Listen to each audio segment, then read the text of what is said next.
समर्थ. तुम्हा सगळ्यांच्या आपल्या स्वामी सूत्र व्लॉग या चॅनलवर मनापासून स्वागत. हे स्वामी राया, तू अंतर्भूत, तू व्यापक ज्ञान. तू अंतर्भूत, तू व्यापक ज्ञान. तू सर्वत्र, तू चैतन्याचे गान. तू सर्वत्र, तू चैतन्याचे गान. तू सभवती, तू कणाकणात. तू सर्वज्ञ, तू दिव्य तत्वाचे ध्यान. तू सभवती, तू कणाकणात. तू सर्वज्ञ, तू दिव्यत्वाचे ध्यान. तू स्वामी राज, तूच आमचा प्राण. तूच श्रीपती आणि तूच विश्वनाथ. तूच श्रीपती आणि तूच विश्वनाथ. तू सार्वभौम आणि तू ब्रह्मांडाचे पंचप्राण. तू या ब्रह्मांडाचे पंचप्राण. स्वामी भक्त हो, आज पुन्हा एकदा तुमच्यासाठी नवीन स्वामी संदेश घेऊन आलेली आहे. हा स्वामी संदेश अतिशय अनमोल असा ठरणारा आहे. जोही भक्त हा संदेश ऐकेल आणि त्याप्रमाणे आपलं आयुष्य जगण्याचा प्रयत्न करेल, स्वामींचे विचार आपल्या जीवनामध्ये उतरवण्याचा प्रयत्न करेल, त्याला स्वामी महाराजांची साथ शेवटपर्यंत लाभणार आहे. कारण स्वामी महाराज ज्याला आपलंसं करतात त्याला कधीही परकेपणाची जाणीव होऊ देत नाही. कारण स्वामी त्या भक्ताची संपूर्णपणे जबाबदारी उचलत असतात आणि स्वामी महाराज आपली जबाबदारी अगदी चोखरित्या पारही पाडत असतात. तर असो, आजचा स्वामी संदेश काय आहे ते शेवटपर्यंत आवर्जून ऐका आणि संदेश आवडलाच तर लाईक करा. चला जाणून घेऊया स्वामी काय सांगतात.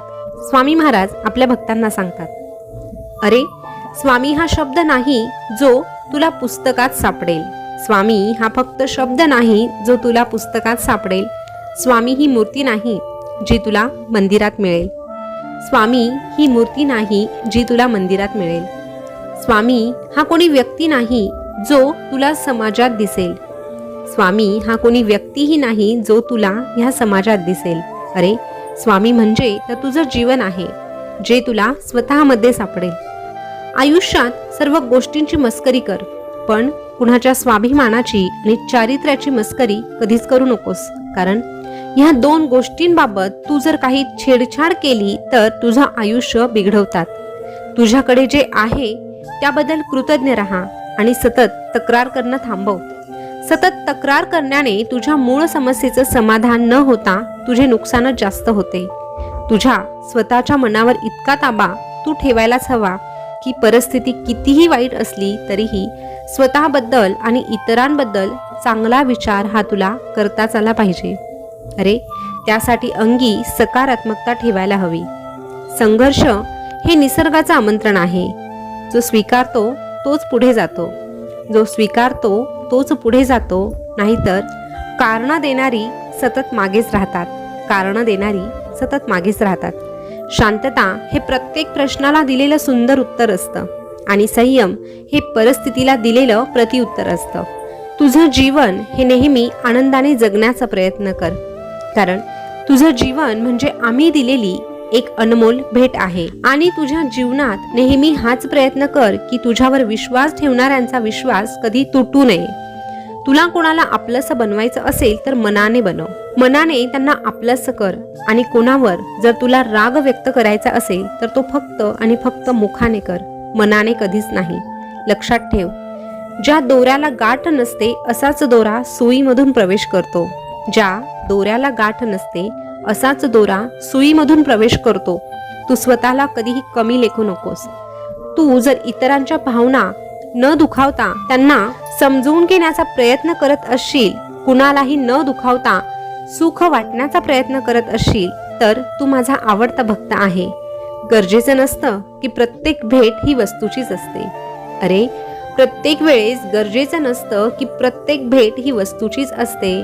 प्रेम, आदर आणि काळजी ही देखील एक चांगली भेट असते. म्हणून ज्या व्यक्तीकडून तुला ह्या गोष्टी मिळत असतील तर तुझ्याकडे सगळ्यात मौल्यवान भेट आहे हे विसरू नकोस.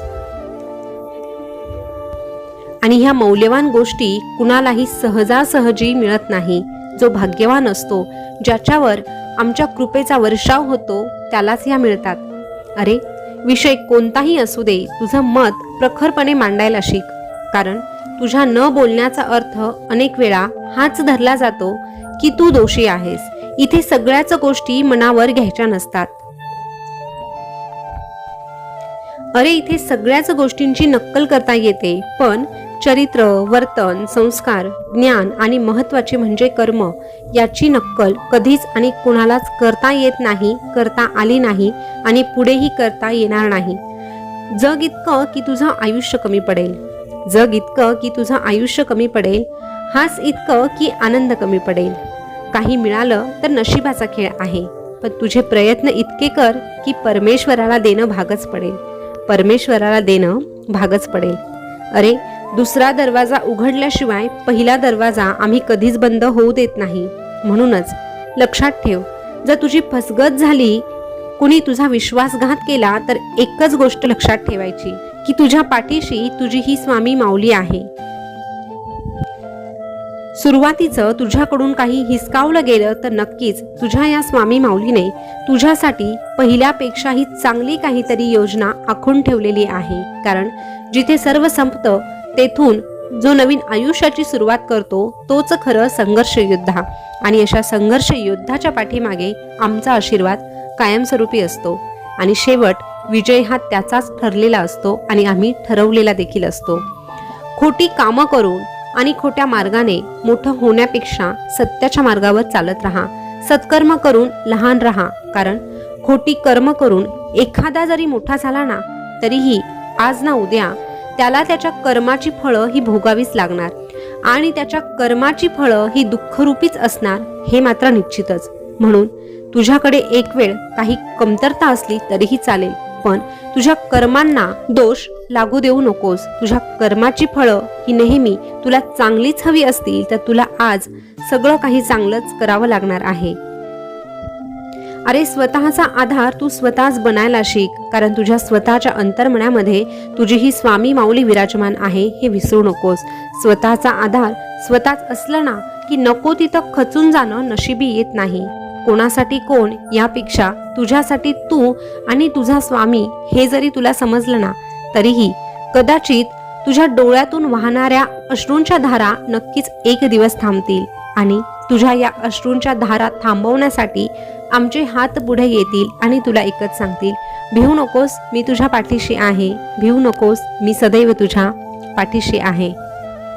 स्वामी भक्त हो, आजचा स्वामी संदेश तुम्ही ऐकला असेल तर खरंच आजचा स्वामी संदेश खूप असा मोलाचा आहे.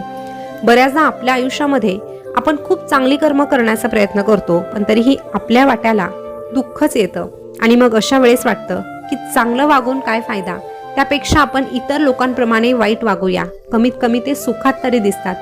पण त्यांचं डोळ्याला दिसणारं सुख हे अगदी क्षणिक असतं आणि म्हणून अशा क्षणिक सुखासाठी आपण आपला मार्ग कधीही सोडायचा नाही. आपण फक्त सत्याच्या मार्गावर चालायचं, स्वामींच्या मार्गावर चालायचं. भलेही वाटेत अडथळे असले तरीही स्वामी आपल्या पाठीशी आहे हे कधी विसरायचं नाही. कारण ज्याच्या सोबत स्वामी आहे त्याला यश मिळणं हे निश्चित आहे. फक्त वाट्यात येणारे काटे आपल्याला अडवण्याचा प्रयत्न करतात, पण आपण त्या ठिकाणी थांबायचं नाही, तर त्या काट्यांनाही सांगायचं की अरे, आमची माऊली आमच्या सोबत आहे, तर आम्हाला हे काटे देखील फुलांप्रमाणे आहे, आम्हाला हे काटे देखील अगदी फुलांप्रमाणे आहे. स्वामी भक्त हो, आजचा स्वामी संदेश तुम्हाला कसा वाटला? गुरुवार निमित्तचा स्वामी संदेश होता, नक्कीच तुम्ही ऐकला असेल तर स्वामींचा आशीर्वादही तुम्हाला प्राप्त होणारच आहे. पुन्हा भेटूया नवीन स्वामी संदेश घेऊन. तोपर्यंत स्वस्थ रहा, मस्त रहा आणि आपले स्वामी संदेश ऐकत रहा. धन्यवाद.